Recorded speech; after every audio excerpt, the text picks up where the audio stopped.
Hello दोस्तों। तो हम बात करेंगे अब लेट आउट हाउस के बारे में। जो नॉट कवर्ड वाले क्वेश्चंस होते हैं और कवर्ड क्वेश्चंस होते हैं उनके रूल्स के बारे में बात करेंगे।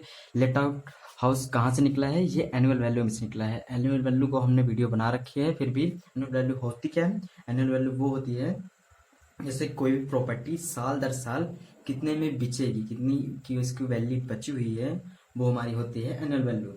अगले साल अगर हमें प्रॉपर्टी को बेचना है तो उसकी वैल्यू कितनी है, that is annual value. Okay. तो एनुअल वैल्यू में तीन पार्ट होते हैं। एनुअल वैल्यू में जो हमारा मकान होता है उसमें तीन टाइप के मकान होते हैं। एक लेट आउट हाउस होता है, एक सेल्फ ऑक्युपाइड होता है, एक self business profession purpose house होता है। तीन टाइप के होते हैं। तो लेट आउट हाउस के बारे में हम बात करेंगे। Okay.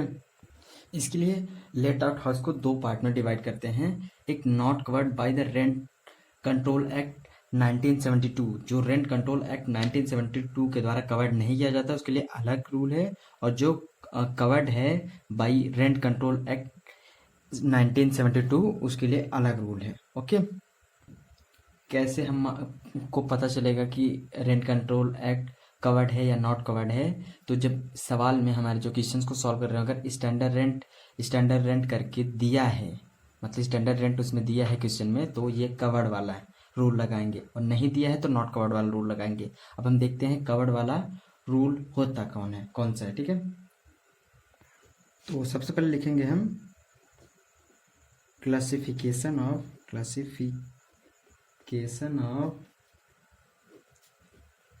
Let out house. Classification of let out house. तो इसमें दो टाइप के हैं, मैंने बताया अभी दो टाइप के हैं।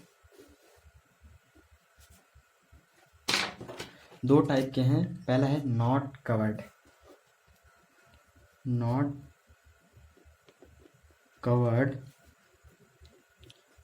बाय द रेंट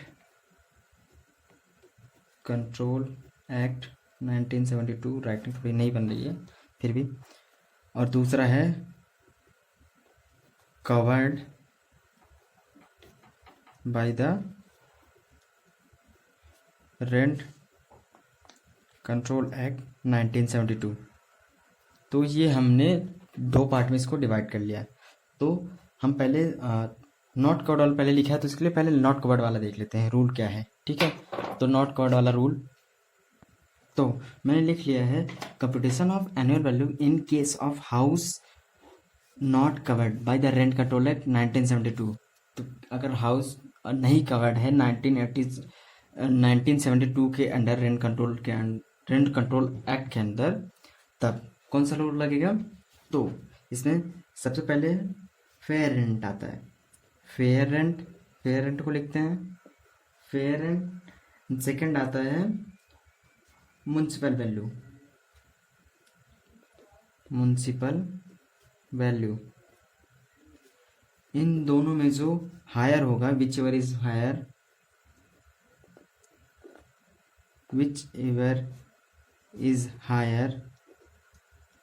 यहाँ पे एक लाइन होगी ऐसे, whichever higher will be expected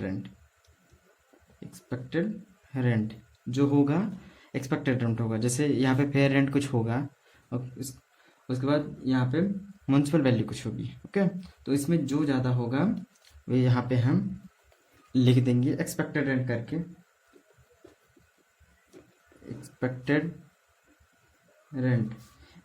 rent में जो यहाँ पे हायर होगा इस दोनों में से उसको लिख देंगे। ठीक है, उसको लिख देंगे। अब सेकंड यहाँ पे आएगा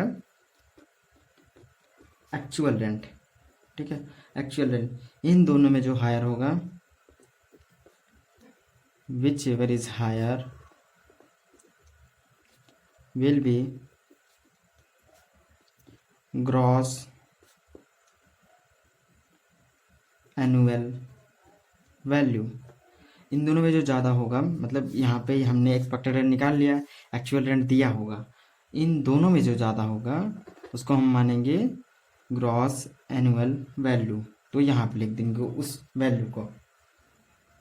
तो ग्रॉस एनुअल वैल्यू में से एनुअल वैल्यू कैसे निकालते हैं ये भी मैंने पीछे बता रखा है वीडियो में, फिर भी एक बार फिर से रिपीट करते हैं। ग्रॉस एनुअल वैल्यू में से हम तीन चीज़ों की छूट देते हैं, टैक्स में छूट देते हैं तीन चीज़ों की।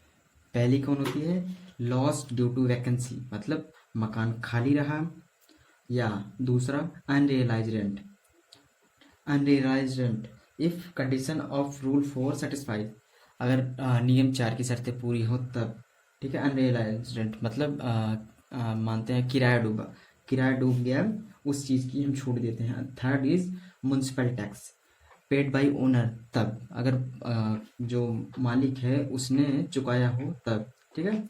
तो इन 3 चीज़ की हम छूट देते हैं ग्रॉस एनुअल रेवेन्यू में से। अब जो जो हमारे पास हो, ये क्वेश्चन के हिसाब से होता है, मैंने बता दिया 3 चीज़ की छूट देते हैं। अब क्वेश्चन में इन तीनों चीज़ों में से अगर कुछ भी दिया है, म्युनिसिपल टैक्स दिया है तो उसको लेस करेंगे इसमें से, ग्रॉस एनुअल रेवेन्यू में से, या लॉस ड्यू टू वैकेंसी या अनरियलाइज्ड। तो इन सबको लेस करने के बाद हमारा आ जाएगा अब एनुअल वैल्यू, उसके बाद हमारी आ जाएगी एनुअल वैल्यू। ओके, तो यही तो चाहिए होती है हमें, तो एनुअल वैल्यू हम ऐसे निकाल देंगे। इस पर सवाल भी कर रखे हैं, ये पहले नियम इसकी रूल्स देख लेते हैं, उसके बाद इस पर क्वेश्चन भी कर लेंगे अलग सेपरेट वीडियो में इन दोनों पे। तो हमने ये नॉट कवर्ड वाला कर लिया। Okay, so computation of covered वाले क्वेश्चन करते हैं। कवर्ड वाले क्वेश्चन को कैसे सॉल्व करेंगे, तो दूसरा है computation of annual value in case of house covered by the rent control act 1972। तो ये कवर्ड वाले को हम देखते हैं कैसे करेंगे। तो सबसे पहले क्या लिखेंगे, फेयर रेंट, क्वेश्चन में दिया होगा। Okay, fair rent, and second is municipal value, ये सेम रहेगा, municipal value whichever is higher, whichever is higher will be answer of step first, answer of step first. तो इसमें यही एक चीज़ बड़ी होती है, स्टेप फर्स्ट करके। अब जो स्टेप फर्स्ट होगा उसको दिखाते हैं हम। तो ये फेयर रेंट दिया होगा, म्युनिसिपल रेंट दिया होगा, म्युनिसिपल वैल्यू दी होगी, इसमें जो भी हायर होगा उसको हम बोलेंगे आंसर ऑफ स्टेप फर्स्ट। तो यहाँ पे हम लिखेंगे आंसर ऑफ स्टेप फर्स्ट, पहला answer of step first. Okay, और इसमें सेकंड, इसमें क्या है, स्टैंडर्ड रेंट। हमने बताया कि स्टैंडर्ड रेंट दिया हो तभी मानेंगे कि ये कवर्ड है, नहीं तो नॉट कवर्ड है। तो स्टैंडर्ड रेंट दिया है तो यहाँ पे स्टैंडर्ड रेंट, तो which ever is lower will be expected rent. तो जिसमें एक स्टेप बढ़ा है यही। अब which ever is lower will be expected rent. Okay, तो स्टैंडर्ड रेंट दिया होगा, इसमें इन दोनों में जो छोटा होगा यहाँ पे आएगा एक्सपेक्टेड रेंट करके, expected rent and second is actual rent. इसको ऐसे याद करना होगा ये फॉर्मेट, उसके बाद सवाल सॉल्व हो जाएगा हमारा। Whichever is higher will be gross annual value,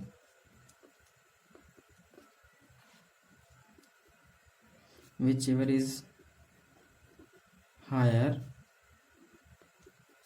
will be gross annual value। Okay, तो ग्रॉस एनुअल वैल्यू, तो इस दोनों में जो बड़ा होगा वो होगा हमारा ग्रॉस एनुअल वैल्यू। मैंने बताया ग्रॉस एनुअल वैल्यू में से 3 चीज़ों को लेस करते हैं, loss due to vacancy, unrealised rent and municipal tax. जो भी दिया होगा हमारे सवाल में उसको हम लेस कर देंगे। ओके, उसके बाद हमारे आ जाएगी लेस करने के बाद इन 3 चीज़ों को, और एनुअल वैल्यू, हमारी एनुअल वैल्यू आ जाएगी। तो हमने सीख लिया एनुअल वैल्यू को कैसे निकालते हैं, कवर्ड वाला हो क्वेश्चन या नॉट कवर्ड वाला हो। इस पर बहुत सारे क्वेश्चंस आते हैं, ये सिंपल फॉर्मेट में सीख लिया। ओके, तो हो सकता है नेक्स्ट वीडियो में हम बात कर लेंगे इन दोनों का, एक क्वेश्चन कर लेंगे, पूरा डीपली अंडरस्टैंड हो जाएगा। तो मिलते हैं नेक्स्ट वीडियो में, थैंक यू।